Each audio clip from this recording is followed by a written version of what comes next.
Okay, so a couple of days ago I did a video for the least favorite books of mine, my top 10 least favorite books for the first half of 2020.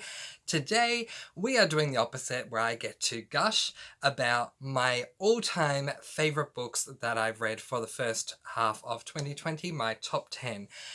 Now, I need to premise this by saying this was extremely hard to do because I have given 20 of the 50 books that I've read so far 5 stars, and I had to pick and choose, and it's like picking and choosing between your own children. Like, it was not easy to do.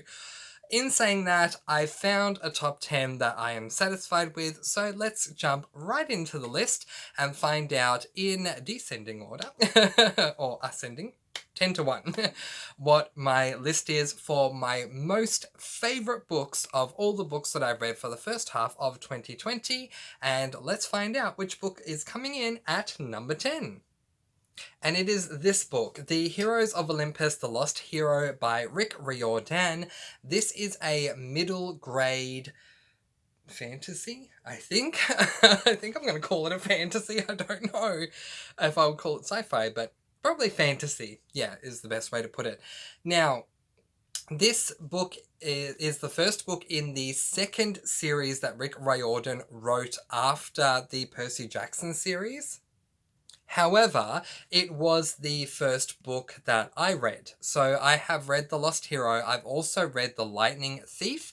I read The Lost Hero first, the Percy Jackson and the Lightning Thief second. I didn't really love Percy Jackson and the Lightning Thief, but oh my gosh, I loved this book.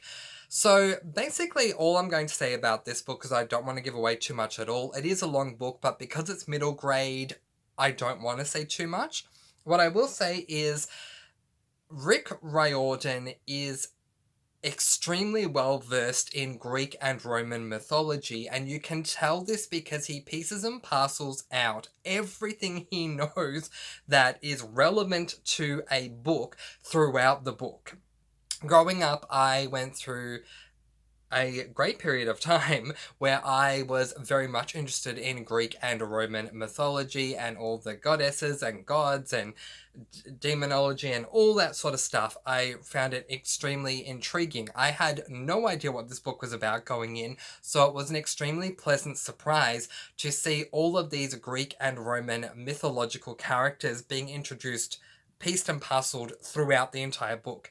It is a long book to read, but I do recommend it because it was just such a blast. And I will say that I think you will enjoy the book if you love Greek and or Roman mythology and you want to see these Greek or Roman mythological characters appearing in the book. Not all of them do appear in the book, there's not enough time for all of them, but the ones that are selected are pretty well known. The book itself is good. It's a really enjoyable book, but I would say go into it for that, knowing that there is Greek and Roman mythological characters that will appear. It is the only middle grade book that I have on this list, but I have no issue reading middle grade. I know of a lot of people of all different ages that will read all different age range types of books. And while in my bottom 10 list I did have a middle grade book there, it was not for the middle grade purpose, but this book shows that middle grades can definitely make it into the top 10 provided they have the right author. Rick Riordan, so much love for him. This was an amazing read, and that's why it placed 10th in my favourite books for the first half of 2020. Coming in at number 9 is Scythe by Neil Shusterman. This is a fantasy. It's a YA fantasy book, although they say it's a low fantasy, and I say they, other booktubers, say it's a low fantasy, although I more consider, well, actually, no, it's not. It's a sci-fi.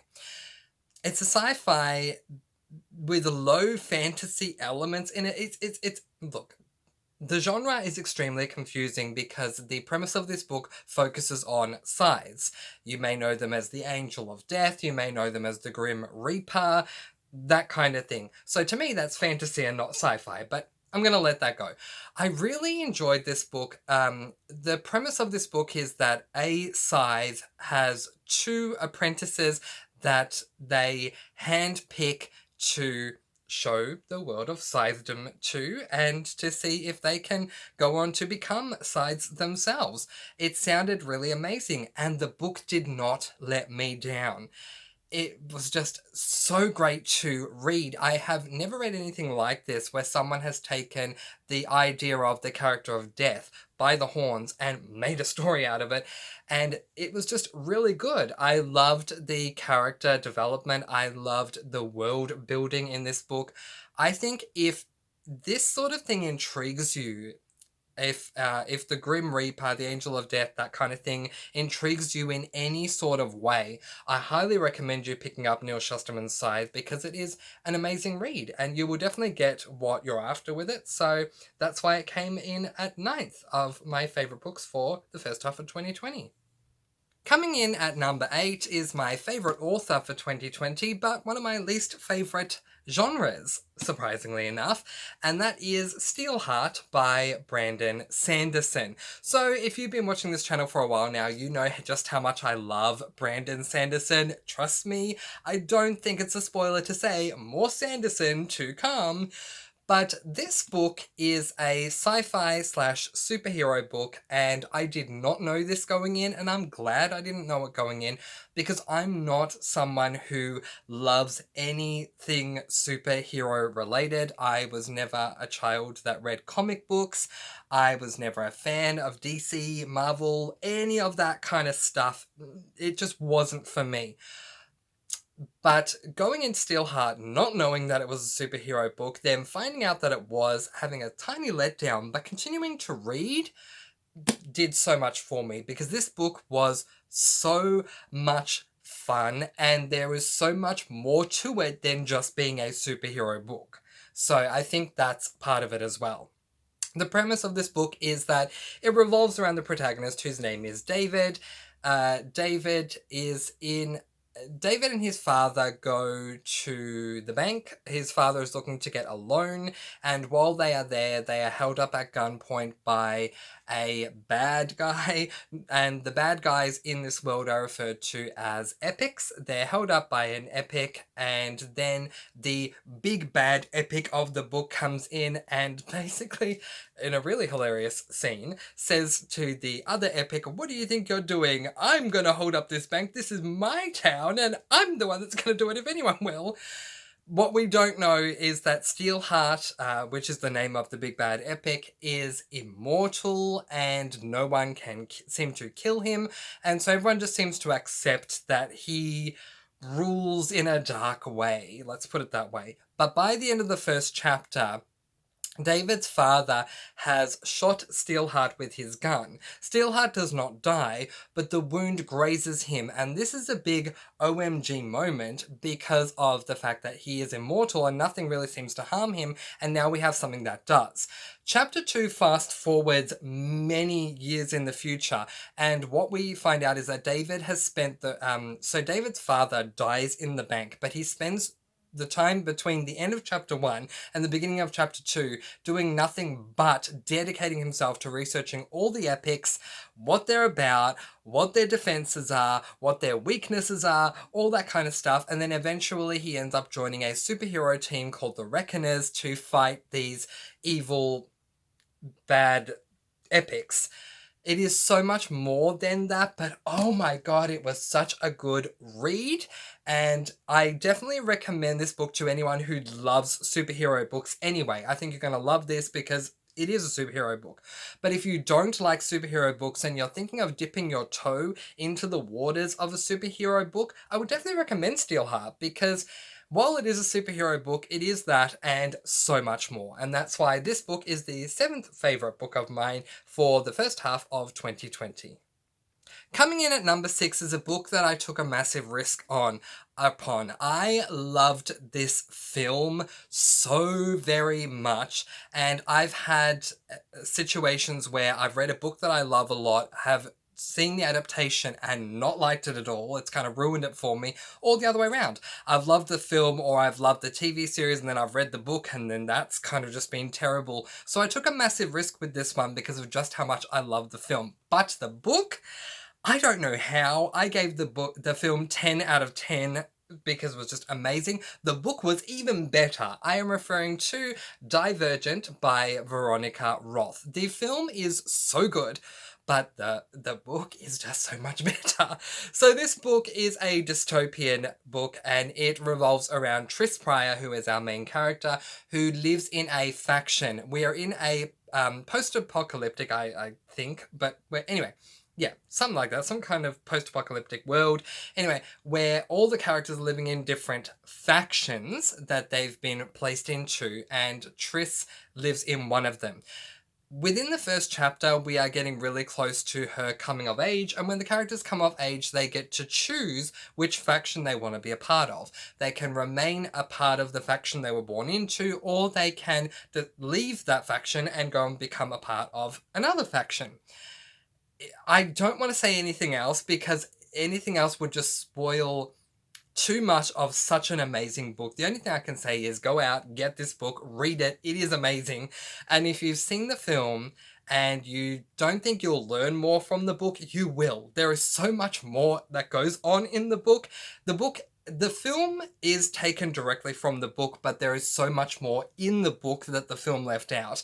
And if you love the film as much as I did, you will not regret reading this book. If you love dystopians and you would love not you would love, but if you love dystopians and you love the world building and class and caste systems of dystopians, you will love this book because it is just very well thought out. So thank you, Veronica Roth. Very much appreciated. This book came 6th for me. And that was an error because it did not come 6th, it came 7th for me. The book that came 6th for me for my favourite books of 2020 is actually this book, Shadow Kiss, which is the 3rd book in the Vampire Academy series. Now, I'm not going to say too much specifics about this book because it will be a spoiler not only to this book but the entire series, but I'll give you a quick premise of the series. This series revolves around the protagonist, whose name is Rose Hathaway, who goes to a school known as Vampire Academy, where she is training to become a guardian for the Moroi, which are royal vampires.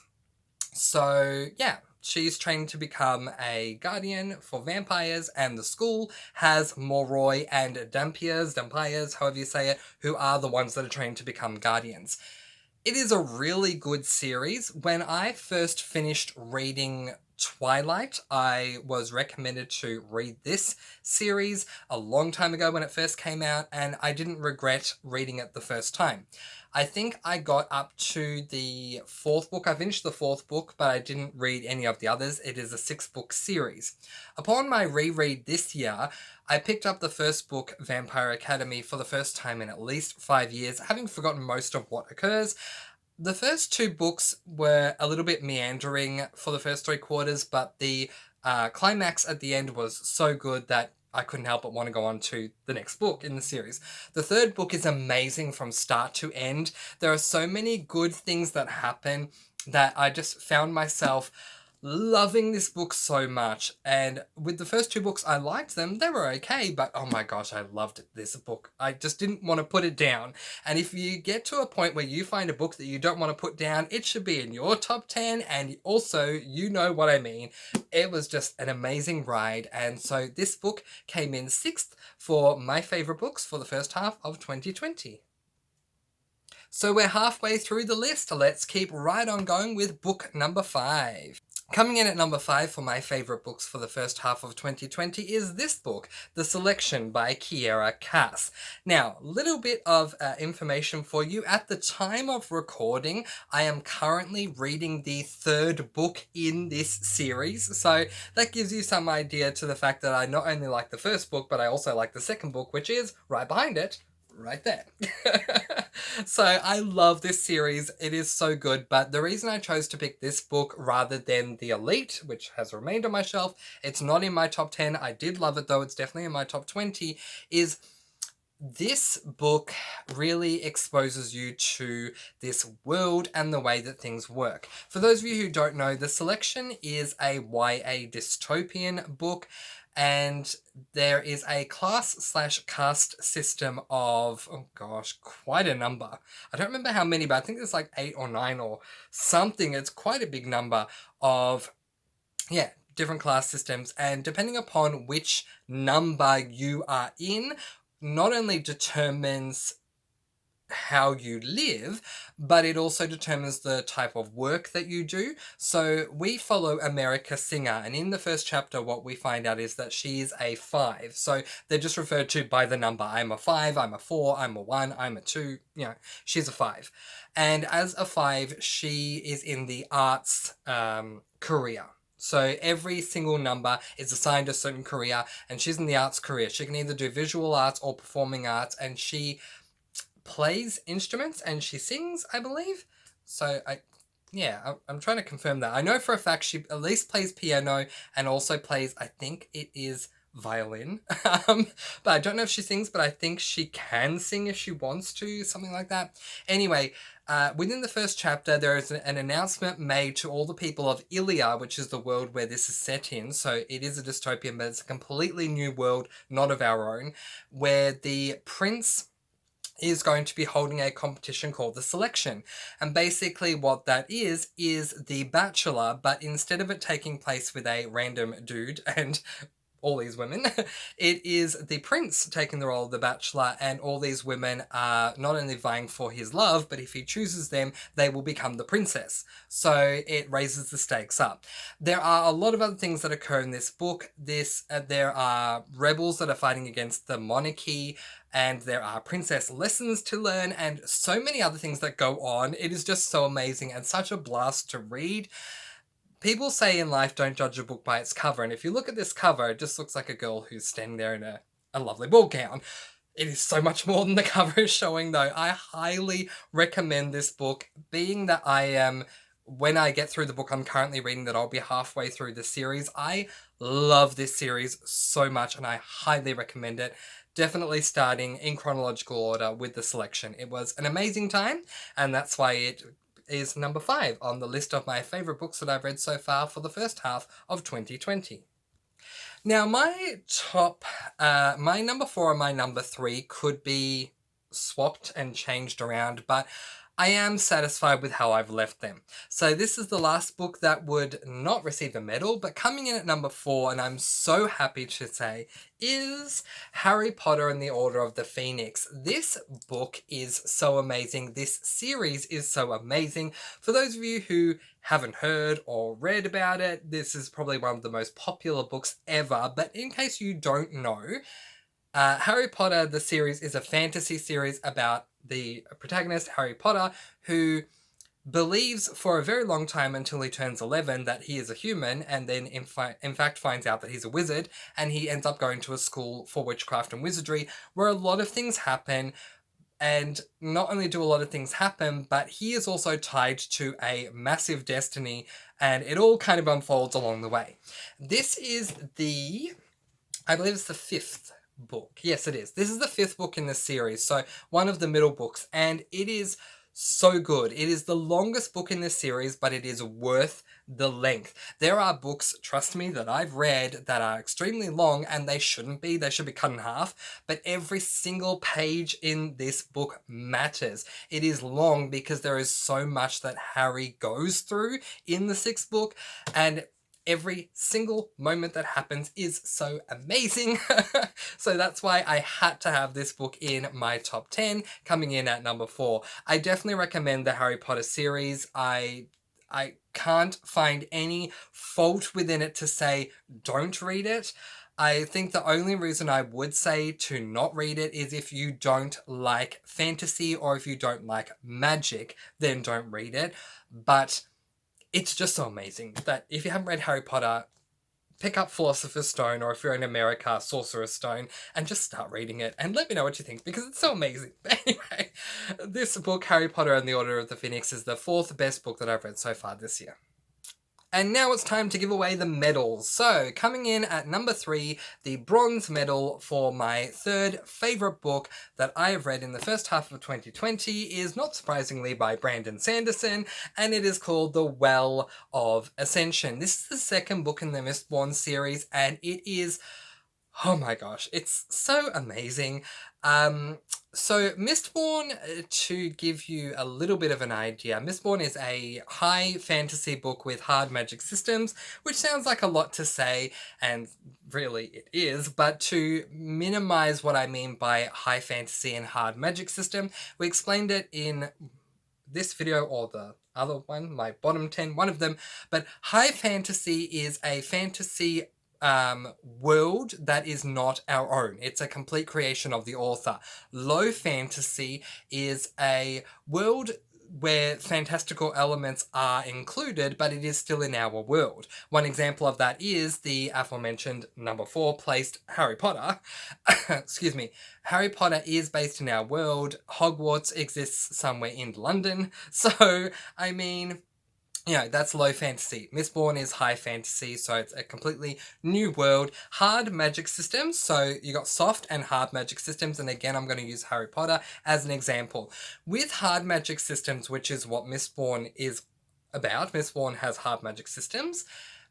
It refers to the limitations of magic. So let's say, for example, that if you do more than 3 spells in a day, it will take up too much energy and therefore you will die. That's not part of this book, it's just an example. Therefore you will die. That is a very clear boundary, it is a very clear limitation, and that makes it a hard magic system because you know what the limits are.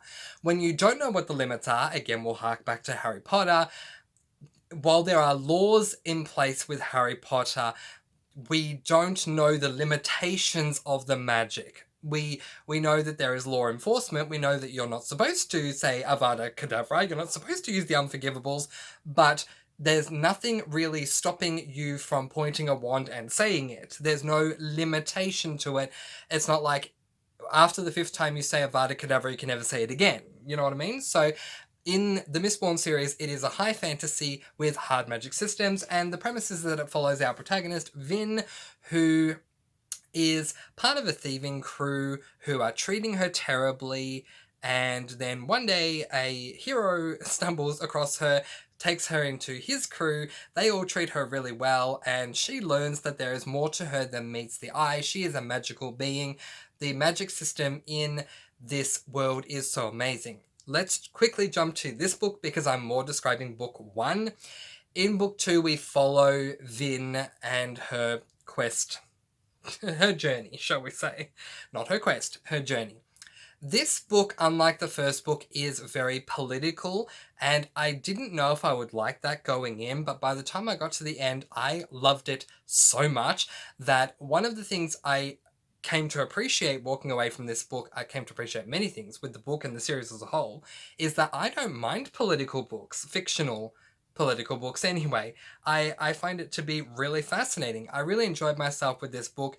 Amazing cast of characters, amazing world building, amazing character arcs, amazing just moments as far as the political side of it is concerned. The magic is extremely predominant in the entire series, and the magic system itself is such an individualistic, different type of magic. I could brag about Mistborn all day.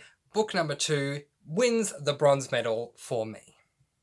So to the silver medal, my second absolute favourite book for the first half of 2020 is Harry Potter and the Deathly Hallows. Now, there were a number of Harry Potter books that I could have chosen because pretty much all of them except for book 6, Half-Blood Prince, all of the others received 5 stars. I could have picked any of them, but this book, the reason that this book stands as the book that receives the silver medal is because of a particular chapter.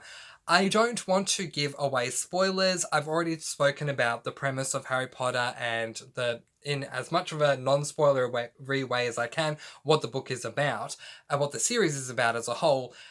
And to explain anything to do with this book would be a spoiler not only to the book but to the entire series as a whole, and I'm not going to do that.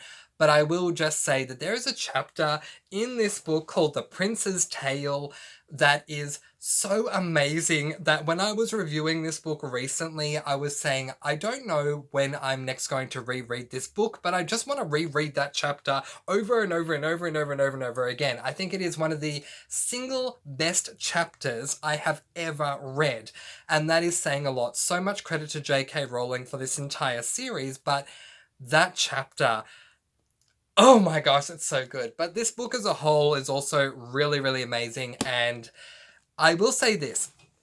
This is how you know that you have an amazing author on your hands.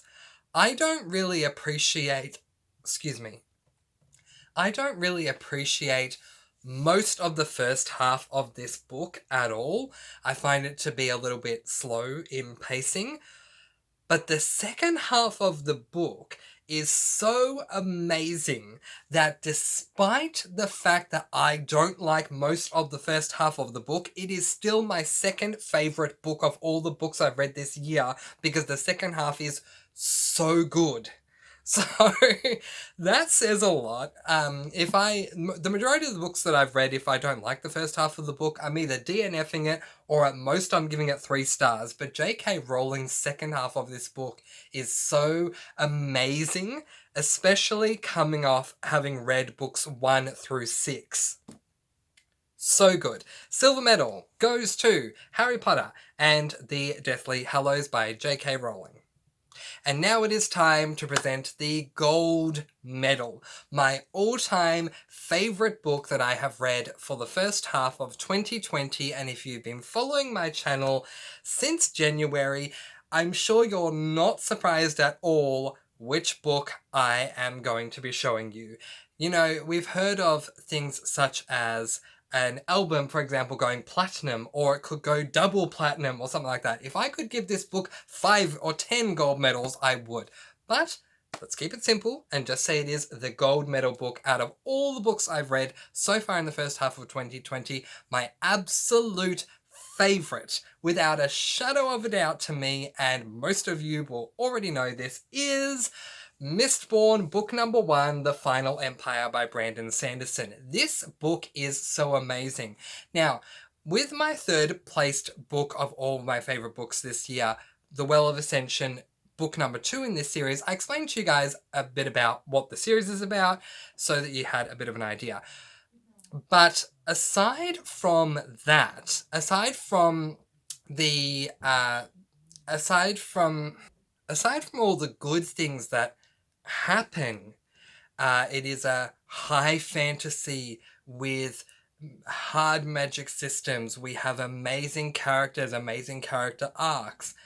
The magic is predominant. It's an extremely original piece of magic. I have never seen this happen before. The biggest compliment that I can give Mistborn, The Final Empire, and Brandon Sanderson, its author, is that this book revolutionized reading for me, which is saying a lot. I only started this booktube channel this year, but I came into this booktube channel having read, I think, a fair amount of books, and I considered myself to be pretty decently well read before I came into this, and I had my own ideas of what reading was all about. All of that changed for me after I read this book. It is revolutionary in what it does. I believe, certainly for me, it's the first fantasy book that I've read that contains hard magic systems. I also believe it is the first well-known book, or the first book to put hard magic systems on the map anyway. But it is just such a journey to read this book. I remember when I was getting towards the end of this book, there was something that happened that I was extremely angry about. And back in the day, if I got angry at a book, I would have DNF'd it. But owing to just how much I love this book and how great it is, I had to keep reading, but I was still very angry.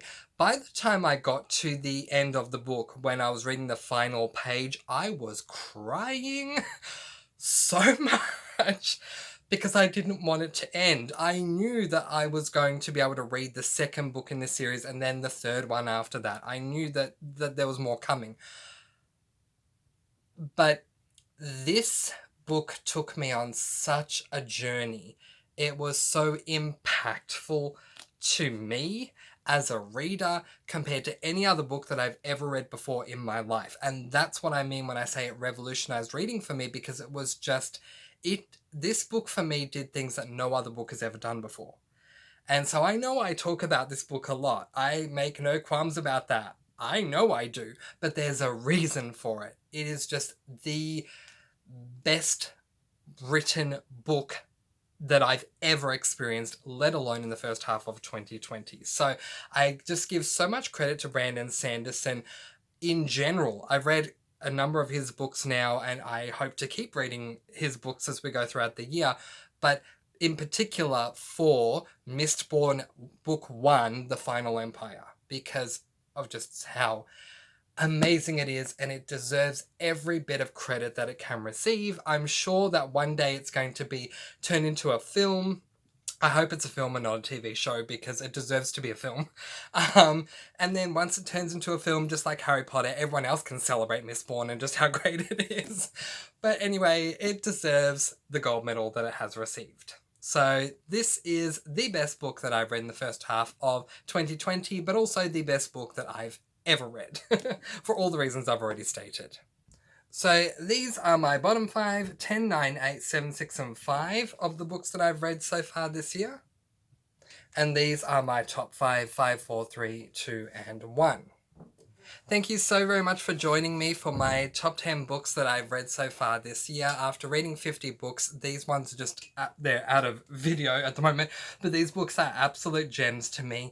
And if I was ever going to recommend a book, I'm going to recommend all of those ones, of course, including my number 1, Mistborn, The Final Empire. But I'm going to leave that there and let you guys go. Peace, blessings, and so much love. Thank you so much for watching. I hope you enjoyed it. I post videos every Monday, Thursday, and Sunday with reviews in between, and I'll see you again soon. Mwah! Thank you so much. Bye. Happy reading. Bye.